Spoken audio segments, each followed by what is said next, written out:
سورۃ البقرہ آیت نمبر 243۔ اعوذ باللہ من الشیطان الرجیم، بسم اللہ الرحمن الرحیم۔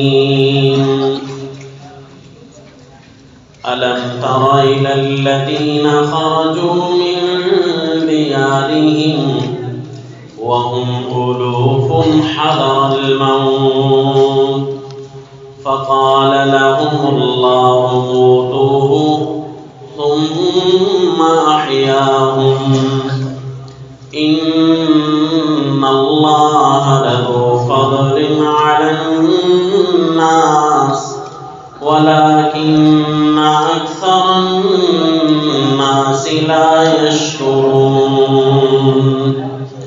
وَقَاتِلُوا فِي سَبِيلِ اللَّهِ وَاعْلَمُوا أَنَّ اللَّهَ سَمِيعٌ عَلِيمٌ۔ وصلی اللہ علی النبی الکریم۔ قصص القرآن میں سلسلہ واقعات بنی اسرائیل کی قوم کا جاری ہے۔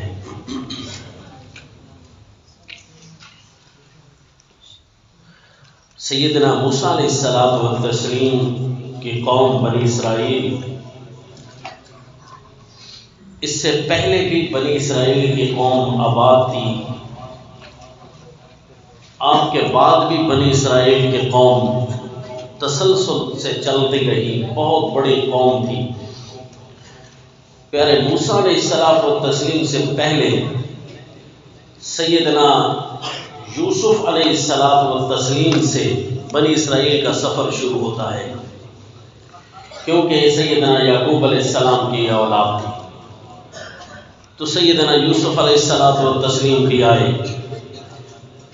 پھر اللہ تعالیٰ کو جتنا منظور ہوا سیدنا داؤد علیہ الصلوۃ والتسلیم بھی اسی قوم کی طرف آئے، اور پھر پیارے موسیٰ علیہ الصلوۃ والتسلیم، پیارے ہارون علیہ الصلوۃ والتسلیم، وہ بھی اسی قوم کی طرف آئے۔ چنانچہ پیارے موسیٰ علیہ الصلوۃ والتسلیم کے جو واقعات ہیں وہ بہت زیادہ بیان کیے گئے اس قوم کی وساطت سے، لیکن سلسلہ واقعات موسیٰ علیہ الصلوۃ والتسلیم تو رک جاتا ہے ایک تسلسل سے آ کر، جس طرح گزشتہ واقعات، گزشتہ درس سیدنا موسیٰ علیہ الصلوۃ والتسلیم کے واقعات کا آخری درس ہم دے چکے ہیں، لیکن اس قوم کے جو واقعات ہیں مزید بھی قرآن پاک بیان کرتا ہے۔ وہ سیدنا موسیٰ علیہ الصلوۃ والتسلیم سے کے بعد سے بھی واقعات کا تسلسل جاری رہے گا، حتیٰ کہ سیدنا عیسیٰ علیہ السلام بھی اسی قوم کی طرف آئیں گے۔ ان کے جو واقعات آئیں گے وہ بھی تسلسل کے ساتھ اسی قوم کے ہی جاری رہیں گے۔ اب کچھ چیدہ واقعات ایسے ہیں بنی اسرائیل کے جو جاری رہے، قرآن ان کو بیان کرتا ہے۔ ان کے نبی کا تذکرہ موجود نہیں کہ ان کی طرف کون سے نبی بھیجے گئے، البتہ بنی اسرائیل میں انبیاء کی کثیر تعداد آئی۔ اس قوم میں اللہ نے بادشاہت بھی بہت زیادہ رکھی اور نبوت بھی بہت زیادہ رکھی، اور یہ اللہ تعالیٰ ان کو یہ نعمت بھی یاد دلاتے ہیں کہ اللہ کی نعمت یاد کرو، اذ جعل فیکم انبیاء وجعلکم ملوکا، کہ اللہ نے تمہارے اندر ہی نبی بھیجے ہیں اور تمہیں ہی اللہ نے بادشاہتیں عطا کی ہیں۔ چنانچہ اس قوم نے جو بے قدریاں کی یا دینداریاں اپنائی، سب کچھ موجود ہے قرآن میں۔ جو ان میں دیندار ہوتے گئے انہیں اللہ ترقیاں اور عزتیں دیتا گیا، اور ان کی باتیں اللہ تعالیٰ نے قرآن پاک میں بڑی تعریفیں بیان کی، اور جو انہوں نے ناقدریاں کی پھر ان پر جو پکڑ آئی، گرفت آئی، عذاب آئے، ان کا بھی بڑے تسلسل سے ذکر موجود ہے۔ آج کے سبق میں بھی ایک قوم کا تذکرہ، یہ بنی اسرائیل ہی کی کوئی قوم تھی، واللہ عالم یہ کس زمانہ میں آئی، کون سے پیغمبر تھے ان کے پاس۔ کہتے ہیں کہ سیدنا حزقیل علیہ الصلوۃ والتسلیم یا واللہ عالم کوئی پیغمبر ہوں۔ یہ ایک قوم تھی، اس کا واقعہ اللہ تعالیٰ نے جہاد کے رنگ میں بیان کیا۔ جہاد کے رنگ میں کیسے کہ جہاد کا حکم چل رہا ہے۔ سورۃ البقرہ، اللہ تعالیٰ آپ کو تفسیر کا سبق پڑھائے تو آپ پڑھیں گے، سورۃ البقرہ کا جو سبق ہے جہاد کا جاری ہوتا ہے، اور اس کے درمیان میں اللہ مجاہدین کے گھر کی زندگی کو خوبصورت بنانے کے لیے 13 قوانین ارشاد فرماتے ہیں۔ تو وہ 13 قوانین بیان ہوتے ہیں، اس کے بعد بنی اسرائیل کا یہ واقعہ بیان ہونا شروع ہو جاتا ہے۔ پہلے بھی جہاد کا واقعہ، پھر بھی جہاد کا ہی گفتگو، وقاتلوا فی سبیل اللہ، پھر بھی وہی جاری ہے جس طرح آیت نمبر 44 اسی واقعے کے بعد۔ تو عین ممکن ہے یہ جہاد کا کوئی واقعہ بیان ہو رہا ہو، چنانچہ ایک واقعہ تو ہم یہ پڑھتے ہیں، آئیے دیکھتے ہیں جی۔ اعوذ باللہ من الشیطان الرجیم، بسم اللہ الرحمن الرحیم۔ أَلَمْ تَرَ إِلَى الَّذِينَ خَرَجُوا مِن دِيَارِهِمْ وَهُمْ أُلُوفٌ حَذَرَ الْمَوْتِ۔ سورۃ البقرہ آیت نمبر 243۔ کیا آپ نے توجہ کی اس واقعے کی طرف، ان لوگوں کے واقعے کی طرف، الذین خرجوا من دیارہم، جو کہ نکلے تھے اپنے گھروں سے، وہم الوف، کئی ہزاروں کی تعداد میں تھے۔ وہ ایک قوم تھی جو گھروں سے نکلی۔ اب یہ گھروں سے کیوں نکلے تھے جی؟ حذر الموت، موت کے ڈر سے نکلے تھے۔ یہ کتنے ہزار تھے؟ قرآن نے کہا کئی ہزار تھے، 8,000 سے لے کر 40,000 تک کے اقوال ملتے ہیں کہ شاید یہ اتنے تھے۔ بہرحال 40,000 کا قول زیادہ سے زیادہ ملتا ہے اسرائیلی روایات میں، تو کئی ہزار تو تھے ہی صحیح۔ یہ موت کے ڈر سے گھر سے باہر نکلے۔ تو یہ کیوں، کون سا ڈر تھا جی موت کا؟ اللہ اور اس کے رسول نے ہمیں نہیں بتایا، البتہ بعض اسرائیلی روایات میں یہ ہے کہ جو ہمارے دین کے خلاف ہوتی ہیں اسرائیلی روایات، ان کی تو تردید کرنا واجب ہوتا ہے، اور جو ہمارے دین کے موافق ہوتا ہے ان کی تائید کرنا ضروری ہوتا ہے، اور جو نہ ہماری دین کے مخالف ہوتی ہیں اور نہ ہمارے دین کے موافق ہوتی ہیں، وہ اسرائیلی روایات نہ ہم ان کو جھٹلاتے ہیں اور نہ ہم ان کو سچا کہتے ہیں، بس ایک رنگ میں بیان کر دیا جاتا ہے کہ اس طرح بھی ایک واقعہ آیا ہے، واللہ عالم صاحب کہہ دیا جاتا ہے۔ تو چنانچہ کہتے ہیں اسرائیلی روایات میں کہ یہ جو موت سے ڈرے تھے، ان کے علاقے میں کوئی بیماری آ گئی تھی، جس طرح طاعون ہوتی ہے، وبا ہوتی ہے، کوئی وائرس ہوتا ہے، کہ اس علاقے میں بہت زیادہ وبا آئی، تو اس وبا کی ڈر سے خرجوا من دیارہم وہم الوف حذر الموت، موت کے ڈر سے پورا کا پورا قبیلہ ان کا نکل کھڑا ہوا۔ اور ایک عجیب واقعہ آیا ہے، زمین میں کئی عجیب واقعات آئے ہیں، قریب زمانے میں دیکھ لیں، دور زمانے میں دیکھ لیں، ملکوں کے عجیب واقعات، محلوں کے واقعات، شہروں کے واقعات، کئی دیہاتوں کے واقعات عجیب آج بھی ہمارے ہاں گردش کر رہے ہوتے ہیں۔ تو اسی طرح پورا کا پورا علاقہ نکلا، موت کے ڈر سے نکلا، اور جیسے ہی باہر گئے اپنے علاقے سے، انہوں نے دیکھا کہ اب ہم موت سے بچ گئے ہیں، تو اللہ تعالیٰ کا عجیب حکم نازل ہوا۔ اللہ کریم نے فرمایا فقال لهم اللہ موتوا، اللہ نے فرمایا سارے مر جاؤ۔ جو قبیلہ موت کے ڈر سے فرار ہوا تھا اپنے علاقے کو چھوڑ کر، یک لخت ساروں پر موت آ گئی، مر گئے سارے۔ واللہ عالم ترتیب کیا ہوگی، اچانک کوئی بیماری لگ گئی، یا اچانک کوئی دشمن ٹوٹ پڑا، یا کوئی بھی صورت ہوگی، رب کریم نے فرمایا مر جاؤ، سارا کا سارا علاقہ مر گیا۔ کیوں جی؟ اسی طرح ہوتا ہے آج کل بھی، کئی واقعات ہیں، اچانک ساری گردش ایام جاری ہوتی ہے، زمانہ اپنے کام کر رہا ہوتا ہے، اچانک موت آتی ہے اور صفحہ ہستی سے بھی سارے مٹ جاتے ہیں۔ مثلا ایک ایٹم بم جاپان کے علاقے میں صبح کے وقت میں پڑا، سارے اپنے کاروبار میں مشغول ہوتے ہیں، سفر کرنے والے سفر کر کے آ رہے ہیں اس علاقے سے، اور کوئی ایسے ہیں وہاں سے نکل رہے ہیں کہ اچانک غالباً 8:15 تھے یا 9:15 تھے، ایک ایٹم بم آتا ہے ان کے وہ ہیروشیما پر آ کر گرتا ہے، اور تقریباً 40 کلومیٹر کا ایریا جو ہے وہ سارا کا سارا ختم ہو جاتا ہے، نہ کوئی ذی روح چیز بچتی ہے، نہ کوئی انسان، نہ کوئی پرندہ، کچھ بھی نہیں بچتا، سب کا سب وہ ملیا میٹ ہو جاتا ہے، یعنی منٹوں میں۔ اور کہتے ہیں کہ 1 سیکنڈ کے بھی کئی حصے بنائے جائیں نا تو مائکرو سیکنڈ میں وہ پورا کا پورا علاقہ تباہ و برباد ہو گیا۔ یوں بھی اللہ تعالیٰ کبھی موت کا فیصلہ کر دیں تو کوئی بھی سبب بن جاتا ہے، ورنہ موت تو اللہ تعالیٰ کے قبضے میں ہے نا، سارا کا سارا علاقہ ملیا میٹ ہو جاتا ہے۔ اس لیے تو کہتے ہیں جی جسم ہمارا اپنا نہیں، سانس ہمارا اپنا نہیں، تو مرضیاں ہماری کیوں چلیں ہمارے جسم پر؟ ہمیں کو پتہ ہے جی ہمارا جسم کب تک رہتا ہے؟ اس بات کو کافر بھی مانتا ہے، اس بات کو مومن بھی مانتا ہے کہ کسی لمحے میں ختم ہو جاؤں گا۔ تو جب مانتے ہیں تو پھر اس کا مطلب ہے جس کی طاقت ہے اسی کی مرضیاں چلائی جائیں، جو کہہ رہا ہے اسی کی مرضیاں چلائی جائیں، تاکہ موت بھی آئے نہ تو عزتوں سے آئے، موت بھی آئے نہ تو خوشحالیوں میں آئے۔ جی فقال لهم اللہ موتوا، اللہ نے انہیں فرمایا مر جاؤ، سارے مر گئے۔ ثم احیاهم، پھر اچانک سے اللہ نے انہیں زندہ کر دیا۔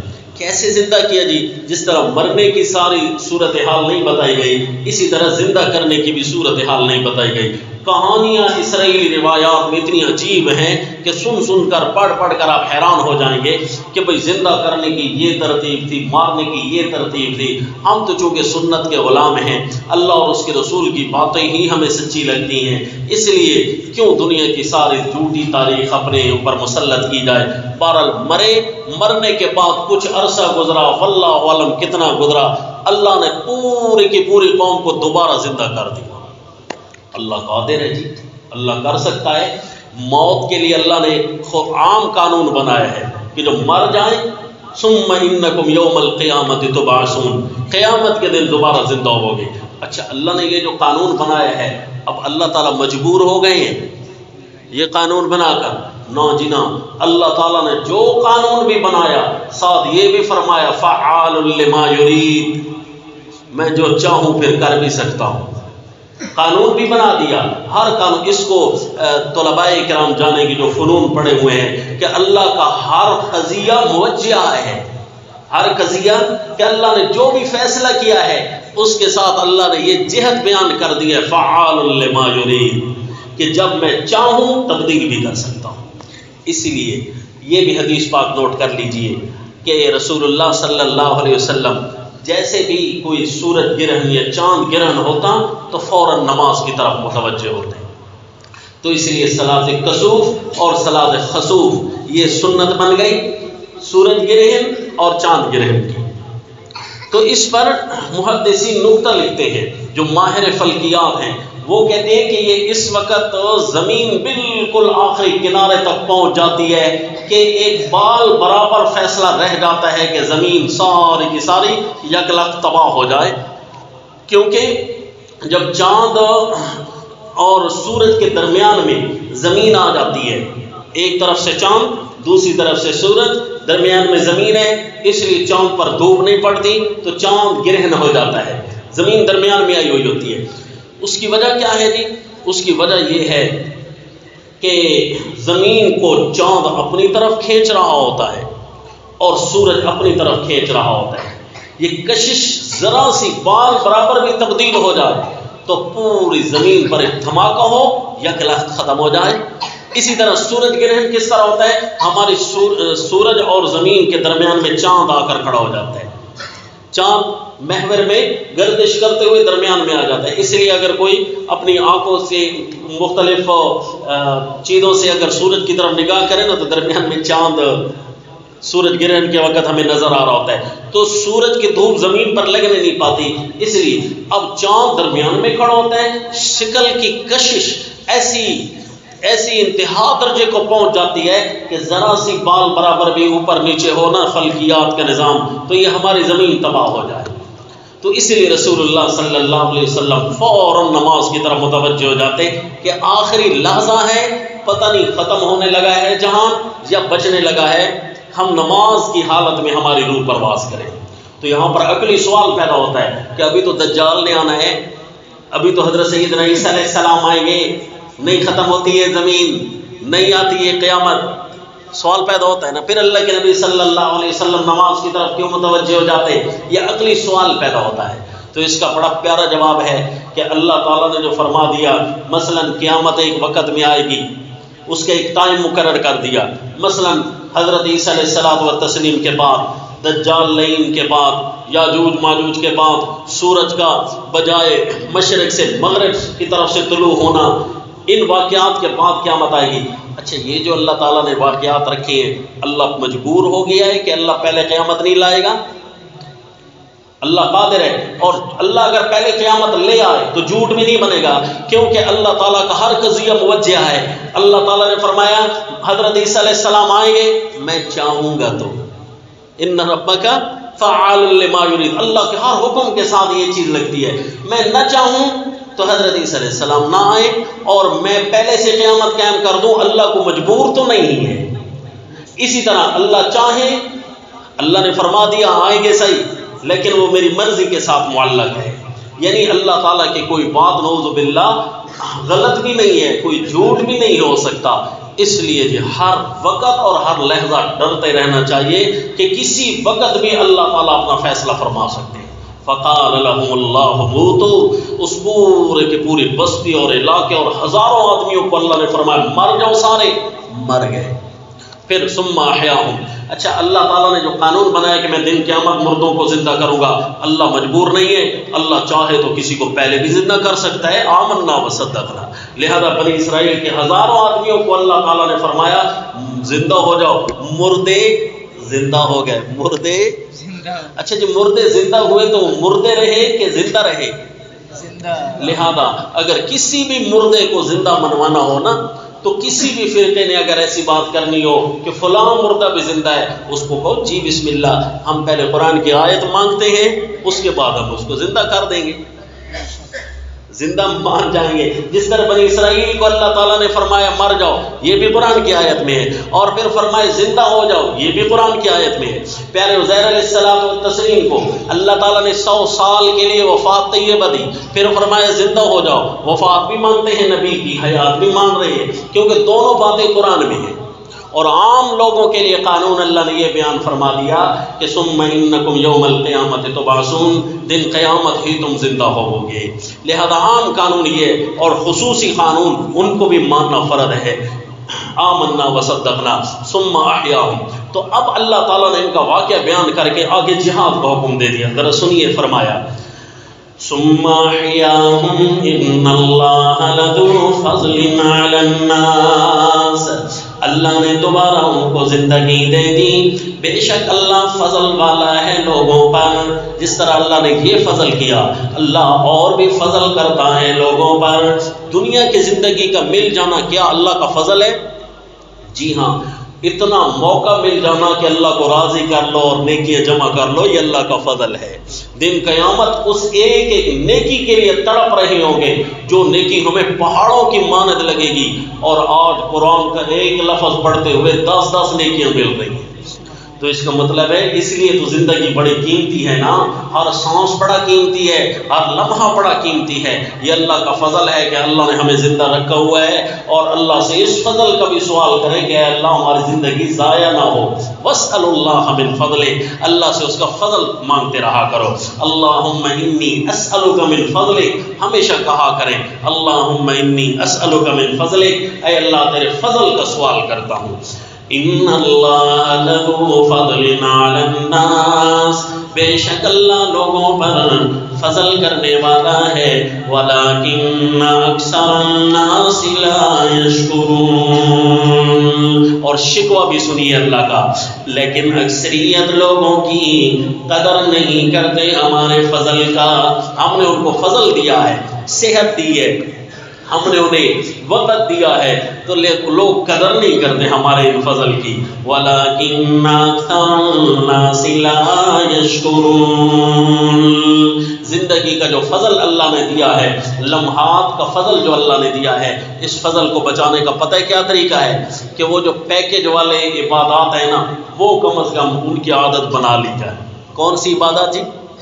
پیکج والی عبادات کہ تھوڑی کرے فائدہ زیادہ ہونے لگ جائے۔ مثلا وقت ملا ہے، صدقہ کر لے اللہ تعالیٰ اور زیادہ عطا کرے گی. جی کیوں جی؟ تھوڑی سی عبادت کرنے سے فضل بہت زیادہ ملنے لگی ہے. اچھا، سبحان اللہ و بحمدی عدد خلقی ورضا نفسی وزنت عرشی ومداد کلماتی، یہ اس قسم کے اذکار ہیں. سبحان اللہ و بحمدی، سبحان اللہ العظیم، اس قسم کے اذکار ہیں، بڑے پیکٹ والے. سورہ فاتحہ کا پڑھ لینا، سورۃ البقرہ کی آخری آیات پڑھ لینا، موعظتین پڑھتے رہنا، قرآن پاک کی خصوصی آیات کا چلتے پھرتے ورد کرتے رہنا، یہ ایسے پیکج ہیں کہ زندگی کو بڑا قیمتی تر بنا دیتے ہیں. حتیٰ کہ جو کہے مجھے ایسی قیمتی لمحہ چاہیے کہ میرا ایک ایک سیکنڈ اتنا ہونا چاہیے، پیکج میرا ایک ایک سیکنڈ اتنا ہونا چاہیے کہ پوری دنیا بھی اس کو نہ خرید سکے، اتنا مہنگا میرا سیکنڈ ہونا چاہیے. تو اس کے لیے اللہ فرماتے ہیں جہاد میں آ جاؤ. جہاد کا ایک ایک لمحہ لغدوۃ فی سبیل اللہ اور روحۃ خیر من الدنیا وما فیہا. یہ اگلی آیت میں بھی اللہ نے فرمایا کہ ہم نے تمہیں زندگی دی ہے، قیمتی چیزیں دی ہیں، اس کو جتنا مرضی قیمتی سے قیمتی بنا لو. لوگ قدر نہیں کرتے، تم قدر کر لو. کیا کس طرح قدر کریں؟ اگلی آیت سنو، فرمایا وَقَاتِلُوا فِي سَبِيلِ اللَّهِ وَاعْلَمُوا أَنَّ اللَّهَ سَمِيعٌ عَلِيمٌ. جہاد کر لو اللہ کے راہ میں، وَقَاتِلُوا فِي سَبِيلِ اللَّهِ، اللہ کی راہ میں جہاد کرو. وَاعْلَمُوا، اور یہ عقیدہ رکھو، أَنَّ اللَّهَ سَمِيعٌ عَلِيمٌ، اللہ تعالیٰ ہر ایک بات کو سننے والا ہے، ہر ایک کے حال کو جاننے والا ہے. کون کس انداز میں جہاد کر رہا ہے، کون کیا بول کر جہاد کر رہا ہے، اللہ ہر ایک کی باتوں کو جانتا ہے. اسی طرح سورہ المائدہ دیکھ لیجئے، آیت نمبر 35. یا ایھا الذین آمنوا اتقوا اللہ وابتغوا الیہ الوسیلۃ وجاہدوا فی سبیلہ لعلکم تفلحون. سورۃ المائدہ آیت نمبر 35، چھٹا پارہ. اے ایمان والو اللہ سے ڈرو، وابتغوا الیہ الوسیلہ، اور اللہ کے قریب ہونے کے ذرائع تلاش کرو. وابتغوا الیہ الوسیلہ، اللہ کی طرف آنے کے کوئی ذریعہ تلاش کرو. اتقوا اللہ، پہلا کام یہ ہے کہ اللہ کی نافرمانی نہیں کرنی، یہ زندگی کا ماٹو بنا لو. اور دوسرا، اللہ کے قریب آنے کے ذرائع تلاش کرو. سب سے اعلیٰ ذریعہ ہم تمہیں بتا دیتے ہیں، باقی ذرائع تمہیں خود دیکھ لینا. فرمایا وجاہدوا فی سبیلی، یہ اللہ کے قریب آنے کا سب سے بڑا ذریعہ. وجاہدوا فی سبیلہ، اللہ کے راہ میں جہاد کرو، یہ اللہ کے قریب ہونے کا بڑا عمدہ ذریعہ ہے. لعلکم تفلحون، شاید کہ تم کامیاب ہو سکو. کامیابیوں کا آخری مدار یہ ہے کہ جہاد کر لینا. اور جو بندہ جہاد کر رہا ہوتا ہے، اللہ اس کی جان اور مال کو کس حیثیت سے دیکھ رہے ہوتے ہیں. ذرا یہ بھی دیکھ لیجئے کہ ایک ایک سیکنڈ دنیا ما فیہا سے بہتر ہو جاتا ہے. اس کی وجہ کیا ہے؟ یہ سورۃ التوبہ آیت نمبر 111 میں فرمایا، 11واں پارہ سورۃ توبہ آیت نمبر 111. ان اللہ اشتری من المؤمنین انفسهم واموالهم بان لهم الجنہ یقاتلون فی سبیل اللہ فیقتلون ویقتلون.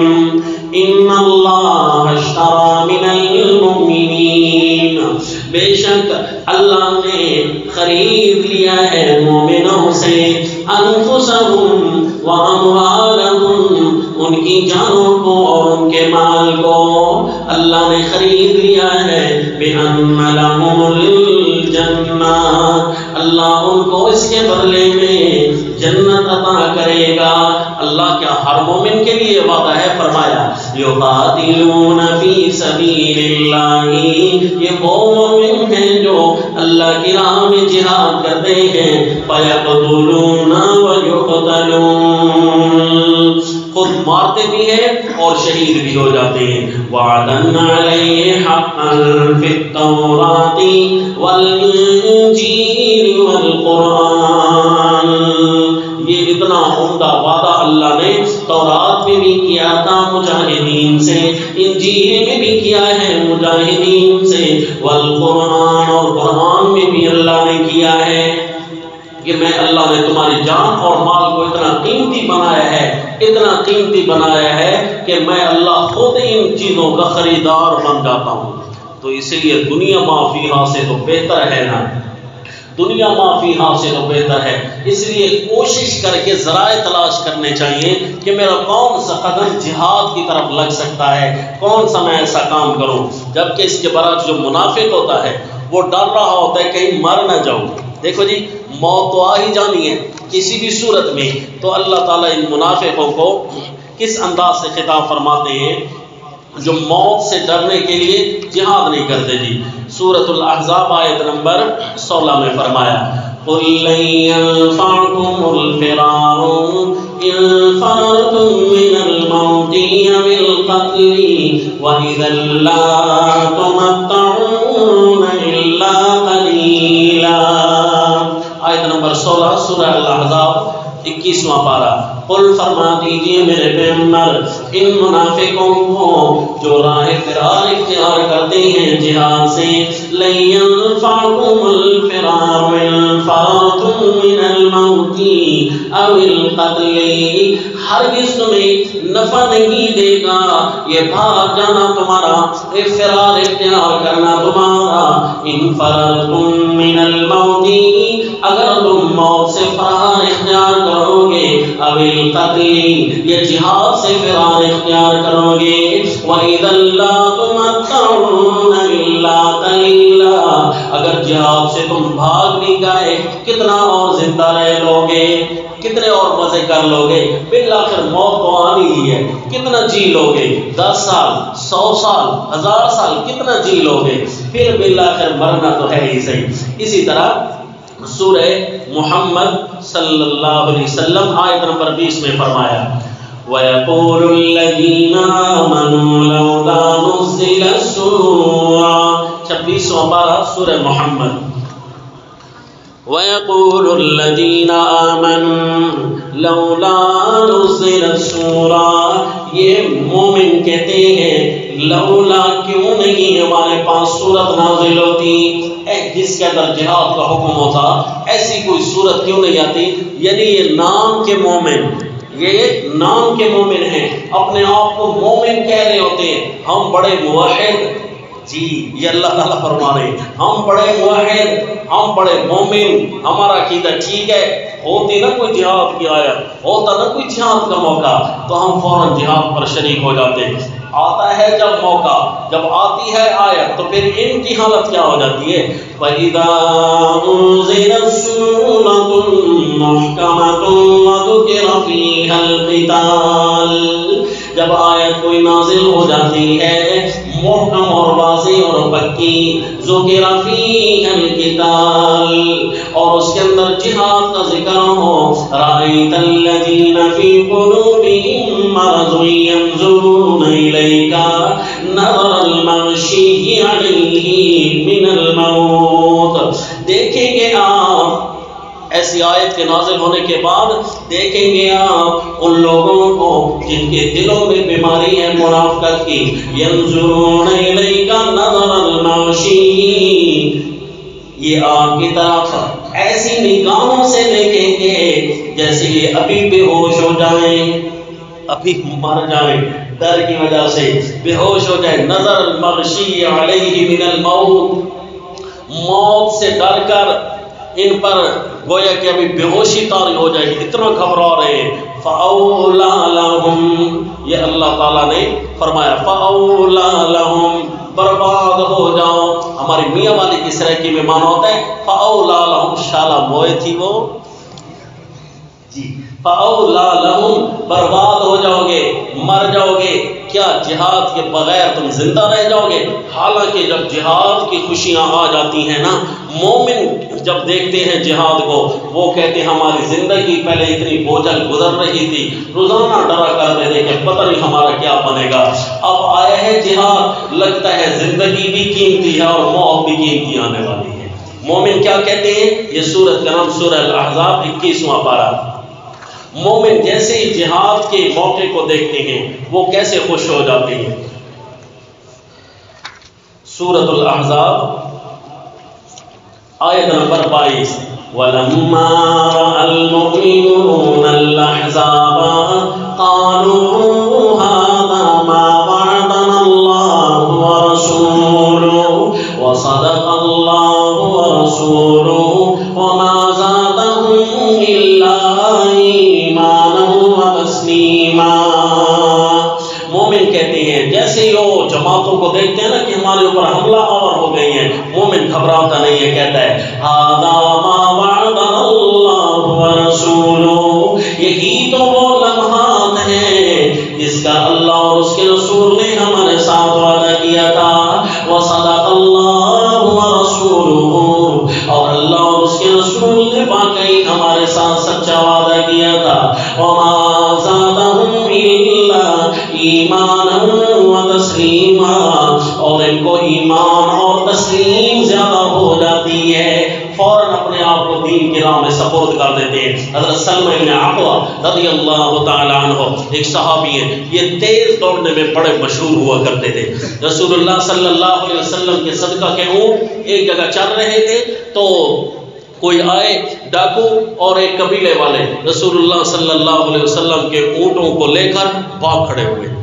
حضرت سلمہ رضی اللہ تعالیٰ عنہ اکیلے دیکھ رہے تھے، کوئی اور بندہ نہیں تھا، تو فوراً بھاگے، پہاڑی پر چڑھ کر زور زور سے یا صباحا ہو یا صباحا ہو، یہ جملہ اس وقت کہا جاتا تھا جب کوئی دشمن حملہ آور ہوتا، یہ جملہ کہتے ہوئے تاکہ رسول اللہ صلی اللہ علیہ وسلم تک میری آواز پہنچ جائے، اور خود بھاگ کھڑے ہوئے۔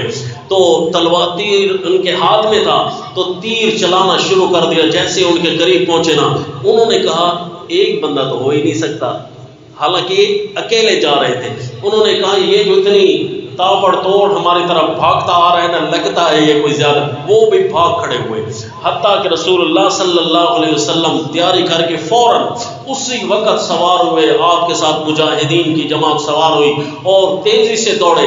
جب حضرت سلمہ ابن عقوہ رضی اللہ تعالیٰ عنہ کے قریب پہنچتے ہیں تو فرمایا اللہ کے نبی، امید تو یہ ہے کہ وہ میں نے ان کا بدلہ لے لیا ہے، سارے اونٹ بھی چھڑوا لیے اور اتنے وہ بھاری بھاگ رہے تھے کہ اپنی چادریں بھی پھینکتے جا رہے تھے، یہ 30 چادریں بھی گن کر میں نے اکٹھے کر رکھی، سارے اونٹ بھی چھڑوا لیے اور یہ ان کے کپڑے بھی ادھر ہی رہ گئے ہیں، اگر آپ چاہتے ہیں تو یہ ابھی ہوں گے تو قریب ان کو پکڑ جا کر لیتے ہیں، اگر آپ چاہیں تو جس طرح فیصلہ کریں۔